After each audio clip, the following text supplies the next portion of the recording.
ఎన్ని కిలోమీటర్లు? ఇప్పుడు ఇలా వెళ్ళి ఇలా రైట్ తిరిగి అనుకోరా ఏమవుతుంది? ఇప్పుడు మరి అంటే వీడికి కొన్ని సార్లు మెంటలు వచ్చేది వీడికి. 100 కిలోమీటర్ 20 కిలోమీటర్ ఉండొచ్చు. అంటే వీడికి కొన్ని సార్లు మెంటలు వచ్చేది వీడికి.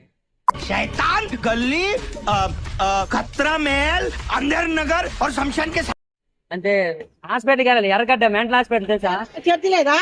చర్చి దాకా చర్చి హాస్పిటల్, చర్చి హాస్పిటల్ పక్కకి ఇదేనా ఇప్పుడే ఒక ఉంటుంది. ఎర్రగడ్డ పంపదు కదా, ఎర్రగడ్డ హాస్పిటల్. ఎర్రగడ్డ పుట్టి దాకా ఆడికపోదు. వచ్చేస్తున్నాను మీతో ఎట్లాడు ఎవడి ఎవరు సార్ మీరు? నాకెవరికి ఆయన ఎవరు నడిచే మొదలుపోవచ్చు, నడిచే మొదలుపోవచ్చు. అంటే వాడికి కిచెన్ ఇస్తుంది మర్చిపోను నాకే. ఎవరు నువ్వు? రండి, రండి. ఆంటీ, రండి, పట్టుకోండి పట్టుకోండి పట్టుకోండి రండి. మాకు తెలియదు నువ్వెవరు. ఆంటీ పట్టుకోండి పట్టుకోండి కిచెన్ అయిపోండి. పట్టుకోండి పట్టుకోండి. పెద్ద మాట అన్నాడు సార్. ఈడ తీసిపోతాను నేను అల్లు